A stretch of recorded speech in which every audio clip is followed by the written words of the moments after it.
All right, here's a little booger. This is an equal opportunity offender. It's also Joseph Heller's favorite country song.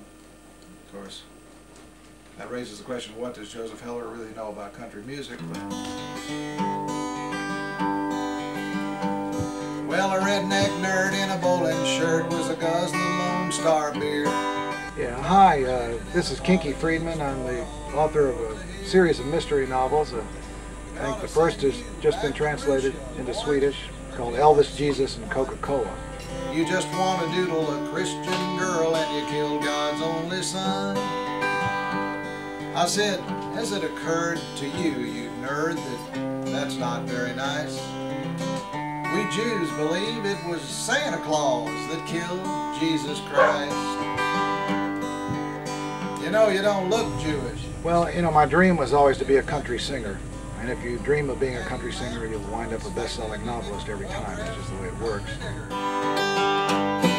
All ain't making Jews like Jesus anymore. I was a bastard child of twin cultures, Texas and Jewish, which have damn little to do with each other. Grew up in Texas, went to the University of Texas, where I majored in a highly advanced liberal arts program called Plan 2. Mainly distinguished by the fact that most of the students in the program had some form or other of facial tic. Joined the Peace Corps, taught the natives of Borneo Frisbee. I'm the man who brought Frisbee to Borneo. Some of the natives stole my Frisbees and used them to make their lips big, which set my program back rather extensively. Came back, formed the group Kinky Friedman and the Texas Jew Boys. Got as far as the Grand Ole Opry, where Hank Snow's son, the Reverend Jimmy Snow, introduced us as the first full-blooded Jew to ever appear on the Grand Ole Opry stage, ladies and gentlemen, Kinky Friedman and the Texas Jew Boys. And it's pretty much downhill from there. And then after about 20 years of that, music, I decided when the horse dies, get off, and I began writing mystery novels. When Kinky started writing these books, Kinky was not in the best of shape. Spiritually, comically, physically, whatever. Kinky had been a brilliant songwriter. Brilliant. One of the greatest songwriters, I think, seriously, since Stephen Foster. In terms of pure Americana. Kinky had touched the zeitgeist of his times. He was so good that he was, of course, rejected by every community in music. He was too Nashville for New York. He was too New York for Nashville. He was too Hollywood for Nashville. He was too, you know, whatever. He couldn't find his niche because he was actually too good. That's why one of the reasons he's appreciated so much in Europe. There's a rough collection of characters of mine, old friends of mine that are in the books. Ratso, McGovern, Chinga Chavin, Steve Rombong, the private investigator. And Ratso is kind of the Dr. Watson type. Maybe McGovern is a little bit too. And they help me solve these crimes in New York City. I put my friends in the book, well, because, Jesus Christ, hold the wedding. Ricky, go ahead. I put my real friends in the book because you have to do something with your friends. You're gonna, you know, old friends you're stuck with. I've always said you can pick your friends and you can pick your nose, but you can't wipe your friends off on your saddle. He adopted a sort of an original strategy. He didn't write about fictional characters or create characters. He wrote about people he knew, and he knew them well, and he could capture them in a paragraph. And so I said, well, Kinky, won't that introduce problems of, you know, people suing you and things of that sort? He says, no, he had clearances. And so that's what he did. At least all cats are pretty hip, I said to the cat, my beautiful little pet. It's not your pet, said Ratso from the couch. It's your animal companion. Ratso was my sometime Dr. Watson and oft-time house pest. When he wasn't busy getting up my sleeve, he was the editor of National Lampoon. I thought about it for a moment as I lit a cigar with a kitchen match, always keeping the end of the cigar just above the level of the flame. I didn't answer Ratso or really take notice of him, neither did the cat. Pet is a demeaning word. Animal companion, he repeated. That's the correct way of stating it. You're my animal companion, I said. It's kind of flattering to be a real person in a fictional setting. The downside of all this is that McGovern and I signed off our rights to our characters for $1. Yeah?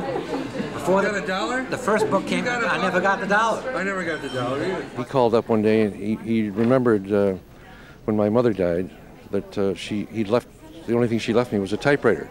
And he asked if he could borrow the typewriter, and I said certainly. So I asked him why I needed the typewriter. I said, was he planning to write his father back in Texas to the ranch for some money, the old ace in the hole? And he said, no, smartass, I'm going to write a novel. So I lent him the typewriter, and he called me a week later and said, I got 2 pages. And next week he called, I got 2 chapters. Next week he called, I have an agent. I have a 2-book contract, like he willed it. Later in the week following the Baker man's wake, I reoccupied my old base camp in the foothills of Mount Depression. I stayed in the loft like Emily Dickinson, smoking cigars, drinking coffee, periodically feeding the cat, and occasionally feeding myself some warmed over detritus from the back of the refrigerator, the dates on both of our cartons seemingly having expired. I did observe a minor behavioral change on my part during that time. I'd taken to farting loudly, ostentatiously, and I felt rather humorously on the increasingly rare occasions when friends of mine, including Ratso, came by the loft. I don't know why I did this. Maybe it was a cry for help. The way I write is, it helps to be an unemployed youth, okay? It helps if your life is in turmoil. A happy American creates nothing great. So you need that. But I fly by Jewish radar. I follow the style of Georges Simenon, which is to maybe write down a street address on the back of an envelope and start from there. And plots are for cemeteries. I don't worry about them. I kind of take an inward turning.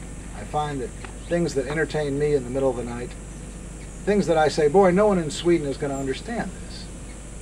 Or I'll say, Jews in New York won't get this because it deals with country music in Nashville. And it turns out that it really doesn't matter. They'll look it up when they get home if they're interested. And some of the lines are written, the very things I think no one's going to relate to is exactly what people do relate to. I think most people approach his books thinking that he is a songwriter, that he is an entertainer, and that they look for something kind of simplistic and uncomplicated and easygoing in his work. And his work is deceptively simple. It flows very easily, but beneath all of that there lies a very deep philosophical point of view of the world, and I think helps people to understand who they are and what's going on in the world around them. I was sort of surprised when I read the reviews of his books in the Australian press. The Australian press, unlike the American press, takes Kinky very, very seriously. They compare him to a modern Mark Twain. He is speaking in the idiom of the 20th century to the American people as Mark Twain was speaking in the idiom of his time to the people in his world around him, and with the same kind of insights. They help to illuminate the world in which we live, and that will be his contribution. And you won't realize it until after you've finished reading the book, or a book, or several books, and thought about it for a while, and suddenly it will hit you. Bill Clinton is a fan of mine, it's true, and I've always said, if I can reach one person out there, I think I'm a success. And Clinton, some guy came by a book signing of mine in Austin, Texas, and he said, would you sign a book for the president? This was about 4 years ago. And I signed a, See You in Hell, or Yours in Christ, or something like this on the book, and I never thought the president would see it. And then about a month or two later, I got a letter from Bill saying, really? Mr. Magoo, settle down. Saying that he he's read all my books, and more please, I really need the laughs. I think that's what he said, yeah. And then he invited me to the White House in January of this year for this awards dinner, and I went with my dad, brought him along, and so Bill had me sitting at the table right next to him. Out of about 100 people there, Robert Redford and all these people there, and Neil Simon, and he invited the head of Paramount Pictures there, and Sherry Lansing, and she turned to me and she said, "You know, the president's been trying to get me to make your books into a movie." So it was great. He was kind of working as an agent for me, and later he wrote me and he said, "If you do make a movie deal, I hope you'll defer my commission till the year 2001. And quite a humorous American. Writing these mystery books has been a nice release for me. Basically, I've always been writing, I didn't get into country music in the first place many years ago to get laid, or even to make money. I kind of got in sort of as a form of free expression. It was what I wanted to do. It was a dream. And writing prose, I think, is much easier than writing country music. Well, I hits him with everything I had right square between the eyes. I says, "I'm gonna get you, you son of a bitch." I think this is all should be left to the Japanese insurance companies to tell us who's truly great. You know, it's not our place to decide. But we certainly can't worry about immortality here. It's just my feeling that people that embrace the pop culture and capture the spirit of the mainstream, the middle class, are not doing any great service. As Bob Dylan says, art should not reflect society, it should subvert society. I don't have any agenda. I'm not an anarchist out to subvert society. If I do it, it would just be incidental. Oh, they ain't making Jews like Jesus anymore.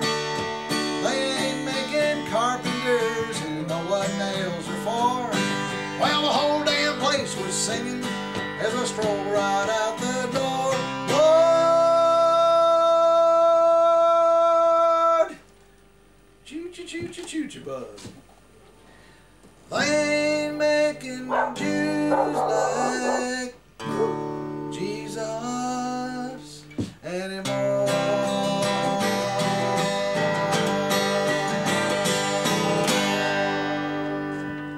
Thank you very much. God bless you. Thank you very much. Now, don't put me up on a pedestal now. Come on. Thank you.